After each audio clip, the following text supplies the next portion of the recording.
Halo, Assalamualaikum. Nama saya Arifah Rahim dari Hubungan Internasional Universitas Pajajaran, Angkatan 2019, NPM 17021019096. Saya di sini akan menganalisa film Blood Diamond yang dirilis pada tahun 2006. Di video ini saya akan menceritakan secara singkat ceritanya, lalu membahas isu-isu internasional yang ada di dalam film tersebut, organisasi internasional yang terlibat, dan terakhir aspek relevan tentang tata kelola global yang ada di film tersebut. Video ini dibuat untuk memenuhi tugas dari mata kuliah organisasi internasional dan tata kelola global. Pertama-tama, saya akan menceritakan ceritanya secara singkat. Jadi, kisah ini menceritakan konflik yang terjadi di Sierra Leone, salah satu negara di benua Afrika yang terjadi pada tahun 1999. Awal mula konflik dalam film Blood Diamond terjadi saat Revolutionary United Front atau RUF, yaitu sekelompok orang-orang yang menentang pemerintah, datang ke sebuah desa di Sierra Leone dan melakukan tindakan anarkis dengan membunuh, memotong tangan rakyat setempat bagi yang berani memberontak atau yang pro dengan pemerintah, lalu menjadikan sebagian anak di bawah umur sebagai tentara anak dan sebagian lagi dipekerjakan di budak pertambangan berlian yang hasil berlian itu akan digunakan untuk membeli senjata ilegal oleh RUF. Lalu ada salah satu budak yang bekerja di pertambangan berlian yang dahulunya bekerja sebagai nelayan bernama Solomon Fandi yang diperankan oleh Jaimon Honsu, menemukan berlian sebesar telur puyuh saat sedang bekerja dan ia ingin menyembunyikannya.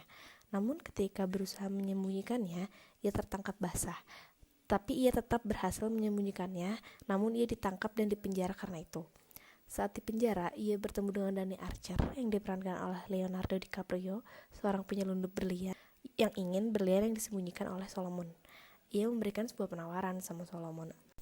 Archer akan membantu Solomon mengambil anaknya yang menjadi tentara anak agar bisa kembali kepada Solomon. Sebagai bayarannya, Solomon harus memberikan berlian yang ia sembunyikan kepada Archer. Solomon setuju akan penawaran tersebut. Lalu saat akan menjalankan aksinya, mereka bertemu dengan Mandy Bowen, seorang jurnalis yang sedang mencari info tentang penyelundupan berlian yang diperankan oleh Jennifer Connelly. Singkat cerita, ketika mereka bisa keluar dan sudah menjalankan aksinya, Archer terkena tembakan karena mempertahankan berlian dan anaknya Solomon yang membuat Archer tidak bisa bertahan.